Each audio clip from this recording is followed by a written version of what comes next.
ಜಿಲ್ಲಾ ಕ್ರೀಡಾಂಗಣ ಇರುವುದು ಸಾರ್ವಜನಿಕರ ಉಪಯೋಗಕ್ಕೆ ಅಲ್ಲದೆ ಇಲ್ಲಿ ಮೂಲಭೂತ ಸೌಕರ್ಯಗಳ ಕೊರತೆ ಇದ್ದು ಎಲ್ಲ ಸಮಸ್ಯೆಗಳನ್ನು ಕೂಡಲೇ ಪರಿಹರಿಸಬೇಕೆಂದು ಜಿಲ್ಲಾಧಿಕಾರಿ ಲತಾಕುಮಾರಿ ತಿಳಿಸಿದ್ದಾರೆ. ನಗರದ ಜಿಲ್ಲಾ ಕ್ರೀಡಾಂಗಣಕ್ಕೆ ಇಂದು ಬೆಳಗ್ಗೆ 7:30ಕ್ಕೆ ಆಗಮಿಸಿದ ಜಿಲ್ಲಾಧಿಕಾರಿಗಳು ಸಾರ್ವಜನಿಕರ ಸಮಸ್ಯೆಗಳನ್ನು ಆಲಿಸಿದರು. ಕುಡಿಯುವ ನೀರಿನ ಸಮಸ್ಯೆ, ಶೌಚಾಲಯದ ವ್ಯವಸ್ಥೆ ಹಾಗೂ ರನ್ನಿಂಗ್ ಟ್ರ್ಯಾಕ್ನಲ್ಲಿ ಬಿದ್ದಿರುವ ಸಣ್ಣ ಕಲ್ಲುಗಳನ್ನು ತೆಗೆಸುವಂತೆ ಸಾರ್ವಜನಿಕರು ಮಾಡಿದ ಮನವಿಗೆ ಸ್ಪಂದಿಸಿದ ಜಿಲ್ಲಾಧಿಕಾರಿಗಳು ಕೂಡಲೇ ಇದಕ್ಕೆ ಸಂಬಂಧಪಟ್ಟ ಅಧಿಕಾರಿ ಚಂದ್ರಶೇಖರ್ ಅವರನ್ನ ಸ್ಥಳಕ್ಕೆ ಕರೆಸಿ ಸಮಸ್ಯೆಗಳ ಪಟ್ಟಿ ತಯಾರಿಸಿ ಕೂಡಲೇ ಬಗೆಹರಿಸುವಂತೆ ಸೂಚನೆಯನ್ನ ನೀಡಿದರು. ಅವ್ರಿಗೆ ನೋಟಿಸ್ ಇಶ್ಯೂ ಮಾಡಿ ಮತ್ತೆ ನೆಕ್ಸ್ಟ್ ಇವೆಂಟ್ಗೆ ಅವಕಾಶನೇ ಕೊಡಬೇಡಿ. Let them not enter into our stadium. ಗೊತ್ತಾಯ್ತಾ? ಅದು ಎಲ್ಲ ಕ್ಲಿಯರ್ ಮಾಡಿಸಿ ಇನ್ನು ಗಲೀಜು ಡಸ್ಟು ಅರೆ ಮಕ್ಕಳು ಆಟ ಆಡೋ ಪ್ಲೇಸಲ್ಲಿ ಹೆಂಗಿರ್ಬೇಕು ರೀ. That is a second. Third one ಹೇಳ್ತೇನೆ, ಅಲ್ಲೇನೋ ಒಂದು ಸ್ಟ್ರಕ್ಚರ್ ಇರ್ತೀವಿ, ಬೇಕು ಅಂದರೆ ಇಡಿ, ಮಕ್ಕಳಿಗೆ ಯಾಕೆ ಅದು ತೊಂದರೆ ಮಾಡಿಸ್ತೀವಿ? ಆಯಿತಾ? ಚೆಕ್ ಮಾಡಿ. ಆಯಿತಾ? ಮೂರನೇದು. ನಾಲ್ಕನೇದು ವೆರಿ ವೆರಿ ಇಂಪಾರ್ಟೆಂಟ್, ವಾಶ್ರೂಮ್ಸ್. ನೋಡ್ರಿ, ಆಟ ಆಡೋಕ್ಕೆ ಬಂದಿರ್ತಾರೆ, ಬೆಳಿಗ್ಗೆ 6 ಗಂಟೆಗೆ ಬರ್ತಾರೆ, 10, 11, 8 ಗಂಟೆಗೆ ಹೋಗ್ತಾರೆ. 2 hours ಅವ್ರು ವಾಶ್ರೂಮ್ಗೆ ಎಲ್ಲಿ ಹೋಗ್ಬೇಕು ಹೇಳಿ? ಎಲ್ಲಿ ಬಳಸಬೇಕು?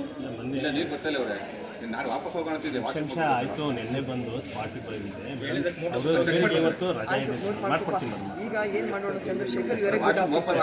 I got a feedback. ತಡಿಯಪ್ಪ, ಮತ್ತೆ ಮಾತಾಡಬೇಕು ನಾವು. ಅವರು ಇವರೇ ಗುಡ್ ಆಫೀಸರ್.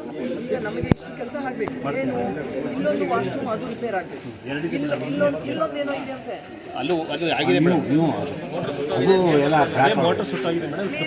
ಮೂರು ನಾನು ನೆಕ್ಸ್ಟ್ ಬರೋಳಗೆ ನಾನು ನೆಕ್ಸ್ಟ್ ವಾರ ಬರ್ತೇನೆ. ಈ ವಾರ ಯಾವ್ದು? ಟ್ಯೂಸ್ಡೇ. ಎವ್ರಿ ಟ್ಯೂಸ್ಡೇ ನಾನು ಬರ್ತೇನೆ. ಆ ಟ್ಯೂಸ್ಡೇಯಲ್ಲಿ ಅವಳಿಗೆ ಇಷ್ಟು ನನಗೆ ರಿಪೇರ್, ಅದರಲ್ಲೂ ವಾಶ್ರೂಮ್ಸ್ ಇಮಿಡಿಯೇಟಾಗಿ ರಿಪೇರ್ ಆಗಿರುತ್ತೆ. ಆಯಿತಾ? ನೆಕ್ಸ್ಟ್ ಅವ್ರಿಗೆ ಬಂದವರಿಗೆ ಕ್ರಿಕೆಟ್ ಅಥವಾ ಸಮಥಿಂಗ್ ಏನೋ ಇದು ಇಟ್ಕೊಳಕ್ಕೆ, ಏನಾದರೂ ಇಕ್ವಿಪ್ಮೆಂಟ್ಸ್ ಇಟ್ಕೊಳಕ್ಕೆ ಒಂದು ಜಾಗ ಬೇಕು, ಸ್ಟೋರೇಜ್. Please charge them. ಅಥವಾ ಒಂದು ರೂಮ್ ಓಪನ್ ಮಾಡಿ, ಆಫೀಸ್ ಓಪನ್ ಮಾಡಿ, ಅಥವಾ ಎಲ್ಲಿ ಅನುಕೂಲ ಆಗ್ತದೆ ನೋಡಿ. ಇದೆಲ್ಲ ಇರೋದು ಅವರ ಬಳಕೆಗೆ. ಕ್ಲೋಸ್ ಮಾಡಿದ್ರೆ ಏನೂ ಉಪಯೋಗ ಇಲ್ಲ. We have to facilitate the sports persons. ಆಯಿತಾ? ಅವ್ರಿಗೆ ಒಂದು ಇಟ್ಕೊಳಕ್ಕೆ ಜಾಗ ಆಯಿತಾ? ಒಂದು ಡ್ರಿಂಕಿಂಗ್ ವಾಟರ್ ಫೆಸಿಲಿಟಿ ಇದೆ ಮೇಡಮ್, ಬಟ್ ಅದನ್ನ ರಿಪೇರ್ ಮಾಡಿಸಿ. ಓಕೆ, ಮಾಡಿಸಿ. ಅವ್ರಿಗೆ ನೋಡಿ, ಎಲ್ಲರೂ ಬಾಟಲ್ ಇಟ್ಕೊಂಡೇ ಬರೋಕ್ಕೆ ಬರಲ್ಲ. Sometimes they want water. ಒಂದು ಫಿಲ್ಟರ್ ಯೂನಿಟ್ ನಾವು ಇಲ್ಲಿ ಹಾಕ್ತೀವಿ, ವರ್ಕಿಂಗ್ ಮಾಡಿ. Very good. ನೆಕ್ಸ್ಟ್ ಏನು ಮಾಡಬೇಕು ಹೇಳ್ತಾರೆ? ಆಯಿತಾ? ಒಂದು ಫಸ್ಟ್ ಏಡ್ ಬಾಕ್ಸನ್ನು ಇಲ್ಲಿ ಎಲ್ಲರೂ ಇರ್ತೀವಿ. ಆಮೇಲೆ ಬೋರ್ಡ್ಗಳಲ್ಲಿ ಹಾಕಿರಬೇಕು. ಇಮಿಡಿಯೇಟಾಗಿ ನೋಡ್ರಿ, ಕೆಲವು ಸರಿ ಆಟ ಆಡಬೇಕಾದ್ರೆ ಬೀಳ್ತಾರೆ, ಏನಾದ್ರು ಅದ, ಅವ್ರಿಗೆ ಇಮಿಡಿಯೇಟಾಗಿ ಡಾಕ್ಟರ್ಗೆ ಕಾಂಟ್ಯಾಕ್ಟ್ ಮಾಡಲಿಕ್ಕೆ ಅವ್ರಿಗೆ ನಂಬರ್ಗಳನ್ನು ಇಮಿಡಿಯೇಟಾಗಿ ನೀವು ಈ ಫೆಸಿಲಿಟಿ ತೊಗೊಂಡು. ಯಾಕಂದರೆ ಇಲ್ಲಿ ಸ್ವಲ್ಪ ಎಮರ್ಜೆನ್ಸಿ ಏನಾದ್ರು ಬೇಕು ಅಂದರೆ ನಮಗೆ ಒಂದು ಬರ್ತದೆ. ಟೀಕೆ? ಅದರ ಜೊತೆಯಲ್ಲಿ ನೆಕ್ಸ್ಟ್ ಪ್ರಪೋಸಲ್ ನಾವೇನು ಮಾಡೋಣ, ಮಕ್ಕಳಿಗೆ ಡಾರ್ಮೆಂಟ್ರಿ ಮಾಡೋಣ. ಯಾಕಂದರೆ ಇಲ್ಲಿ ಬಂದು ಇವೆಂಟ್ಸ್ಗೆ ಎಲ್ಲರೂ ಉಳ್ಕೊಳ್ಬೇಕು ಅಂದರೆ ಹಾಲ್ ಡಾರ್ಮೆಂಟ್, ಒಂದು ಬಾಯ್ಸ್ ಒಂದು ಮಾಡ್ಬಿಡೋಣ, ಗರ್ಲ್ಸ್ ಒಂದು ಮಾಡೋಣ, ವಿತ್ ವಾಶ್ರೂಮ್ಸ್. ಮತ್ತು ಬೆಡ್ಸ್ ಹಾಕ್ಬಿಡಿ, ಕಾಟ್ ಹಾಕಿ ಅವರು ಇದು ಮಾಡೋಣ. ಇನ್ನು ಕೋಚ್ ಅಪಾಯಿಂಟ್ಮೆಂಟ್ಸ್ದು ಒಳ್ಳೊಳ್ಳೆ ಪ್ಲೇಯರ್ಸು ಕೋಚ್ ಅಪಾಯಿಂಟ್ಮೆಂಟ್ಸ್ ಆಗಬೇಕು. ನೆಕ್ಸ್ಟ್ ಇನ್ನೇನು ಆಗಬೇಕು ಹೇಳಿ? ಹ್ಯಾಂಡ್ ಬಾಲ್ದು ಮೀಟರ್ ಹಾಕ್ಕೊಡ್ಬೇಕು ಪ್ಲೀಸ್. ಹ್ಯಾಂಡ್ ಬಾಲ್ ಏನಾಗಬೇಕು? ಕನೆಕ್ಷನ್ ಆಗಬೇಕು. ಹಾಂ, ಮತ್ತಿನ್ನೇನು? ಅದು ಬಿಟ್ಟು ನಿಮಗೆ ನಿಮ್ಮ ಆಫೀಸ್ ಕ್ಲೋಸ್ ಮಾಡ್ಕೊಳ್ಳಿ, ಬಟ್ ಜನಗಳಿಗೆ ಅವಕಾಶ ಇರೋ ಹಾಗೆ ಏನಿದೆ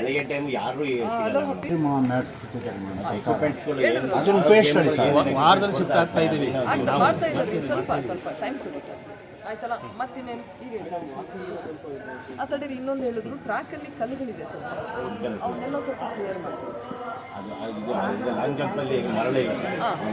ಲಾಂಗ್ ಜಂಪ್ದು ಸ್ಯಾಂಡ್ ಇದೆ, ಸ್ಯಾಂಡ್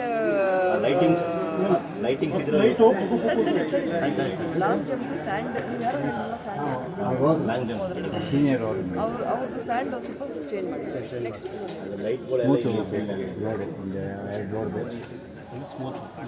ನಡಿಯಪ್ಪ, ನಿಮ್ಮ ಇಶ್ಯೂಸ್ ಹೇಳಪ್ಪ. ಈಗ ಏನು ಸಮಸ್ಯೆ? ಆಮೇಲೆ ನೈಟ್ ಎಲ್ಲ ಓಪನ್ ಇರ್ತದೆ. ಎಷ್ಟು ಗಂಟೆವರೆಗೆ ಇರ್ತದೆ? 9 ಗಂಟೆ. ವೆರಿ ಸ್ಟ್ರಿಕ್ಟ್ ಆಗಿ, ವೆರಿ ಸ್ಟ್ರಿಕ್ಟ್ ಆಗಿ, ಮರ್ಸಿಲೆಸ್ ಆಗಿ, ಡಿಸಿಪ್ಲಿನ್ ಆಗಿ ಇರಬೇಕು. ಇರಬೇಕು, ನೀಟಾಗಿ ಮೇಂಟೈನ್ ಮಾಡಬೇಕು. ನೋಡಿ, ಇದು ನಮ್ಮ ಆಸ್ತಿ. ಬಂದು ಹಾಳು ಮಾಡೋದು, ಇದು ಮಾಡೋದು, ನ್ಯೂಸೆನ್ಸ್ ಮಾಡೋದು, ಗಲೀಜ್ ಮಾಡೋದು, ಎಲ್ಲಂದ್ರಲ್ಲೇ ತಿಂದು ಬಿಸಾಕಿ ಹೋಗ್ಬಿಡೋದು, ಇಲ್ಲ ಬ್ರೇಕ್ಫಾಸ್ಟ್ ಮಾಡಿ ಅಲ್ಲಿ ಎಸ್ಕೋಬೋದು. ಏನ್ರಿ ಕಲ್ಚರ್ ಅದು? ಯಾವ ಕಲ್ಚರ್ ಮಾಡ್ತಾ ಇದ್ದಾರೆ ಇಲ್ಲಿ? ಸಂಸ್ಕೃತಿ ಏನು ಅವ್ರದ್ದು? ಸ್ಪೋರ್ಟ್ಸ್ ಮಕ್ಕಳು ಹೇಗೆ ಸ್ಪೋರ್ಟ್ಸ್ ಆಡೋರು ಹೆಂಗಿರ್ಬೇಕು ಅಂದ್ರೆ ಡಿಸಿಪ್ಲಿನ್ ಇರಬೇಕು. ಫಸ್ಟ್ ಡಿಸಿಪ್ಲಿನ್ ಇಲ್ಲದೆ ಇರೋ ಒಂದು ಎಂಥ ಸ್ಪೋರ್ಟ್ಸ್ ಪರ್ಸನ್ ಇರ್ತಾರೆ ರೀ? ಡಿಸಿಪ್ಲಿನ್ ಮಸ್ಟ್ ಆ್ಯಂಡ್ ಟೈಡಿನೆಸ್, ನೀಟ್ನೆಸ್ ಇರಬೇಕು ಸುತ್ತ. ಇದು ಅಂತೂ ಮ್ಯಾಂಡೇಟ್ರಿ. ಡಸ್ಟ್ಬಿನ್ಸ್ ಅಲ್ಲಲ್ಲಿ ಇಡಿ, ಕ್ಲಿಯರ್ ಮಾಡಿಸಿ. ಆಮೇಲೆ ಇವೆಂಟ್ ಆರ್ಗನೈಸ್ ಆಗೋರಿಗೆ ಬರುವಾಗಕ್ಕಿಂತ ಹೋಗುವಾಗ 10ರಷ್ಟು ಚೆನ್ನಾಗಿ ಇಟ್ಟು ಹೋಗಬೇಕು. ಅದೇ ಅವ್ರದ್ದು ಒಂದು ಇದು. ಒಂದು CCTV ಹಾಕೋಣ, ಎಲ್ಲೆಲ್ಲಿ ಈ ಥರ ಅದಕ್ಕೆ ಹೇಳೋದಿಲ್ಲ. CCTV ಕ್ಯಾಮೆರಾಸ್ ಹಾಕೋಣ ಇಂಥ ಕಡೆಗಳಲ್ಲಿ. ಅದನ್ನು ಮಾನಿಟರ್ ಮಾಡಿ, ಬೇಕಾದ್ರೆ ಒಬ್ಬರನ್ನ ನೀವೇ ಒಂದು 4 ಜನ ನೋಡ್ಕೊಂಡು ವಾಚ್ ಮಾಡಿ ಒಂದು ವಿಡಿಯೋ ಮಾಡಿ ಕಳಿಸ್ರಿ ಇವ್ರಿಗೆ. ಅವ್ರಿಗೆ ಇದು ಸ್ಟ್ರಿಕ್ಟ್ ಆಗಿ ಹೇಳ್ಬೇಕು ಸರ್. ಏನು ಮಾಡಿಸ್ತಾರೆ ಅವರಿಗೆ ಉಚಿತ ಕೊಡ್ತೀವಲ್ಲ, ಅದೇ ತಪ್ಪಾಗಿ ಕೊಡಬಾರ್ದು. ಈಗ ತಮ್ಮಿಂದ ಕೆಲವು ಮಂದಿ ಪರ್ಮಿಷನ್ ತಂದು ಮಿನಿಮಮ್ ಆದರೂ ತಗೊಂಡು ಮೇಂಟೆನೆನ್ಸ್ ಕೊಡಿ. ಮಿನಿಮಮ್ 5,000 ಆಮೇಲೆ ಇನ್ನೊಂದು ಏನು ಮಾಡಿದ್ರಲ್ಲ, ಆಮೇಲೆ ಇನ್ಸ್ಪೆಕ್ಟ್ ಮಾಡಿ ವಾಪಸ್ ವೆರಿ ಗುಡ್. ಎಲ್ಲ ಮಾಡಿ ಎಕ್ಸ್ಪೀರಿಯನ್ಸ್. ಈಗ ನೀವೇನು ಮಾಡಿ ಒಂದು ಅಮೌಂಟ್ ತಗೊಳ್ಳಿ. ನೀವೆಲ್ಲ ಬಂದು ಇನ್ಸ್ಪೆಕ್ಟ್ ಮಾಡಿ, ಎಲ್ಲ ನೀಟ್ ಇದೆನಾ, ಸರಿ ಇದೆನಾ, ತಗೋಪ ನೀನು ದುಡ್ಡು ಒಪ್ಪೋದು. ಬಟ್ ಇದೆಲ್ಲ ಇದೆನಾ ಡಿಟೆಕ್ಟ್ ಮಾಡಿ ಅಷ್ಟೇ, ಮುಗಿದು. ಫ್ರೀ ಅಂತ ಫ್ರೀ ಕೊಡಬಾರ್ದು. ನೋಡಿ, ಇವತ್ತು ಹೇಳ್ತಾ ಇದ್ದೀನಿ, ನೋ ಫ್ರೀ ಬಿಸ್ನೆಸ್. ಯಾರಿಗೂ ಫ್ರೀ ಕೊಡೋಲ್ಲ. ಒಂದು ಅಮೌಂಟ್ ಫಿಕ್ಸೇ ಮಾಡಬೇಕು. ಫ್ರೀನೇ ಕೊಡ್ತೀರಾ? ಡೆಪಾಸಿಟ್ ಮಾಡಿ ಹೋಗ್ಬೇಕಾದ್ರೆ ಬೇಕಾದ್ರೆ ತಗೊಂಡು ನಾನು ಇನ್ಸ್ಪೆಕ್ಟ್ ಮಾಡ್ತೀನಿ, ನೀವೇನು ಡ್ಯಾಮೇಜ್ ಮಾಡಿದ್ವಿ. This has to happen.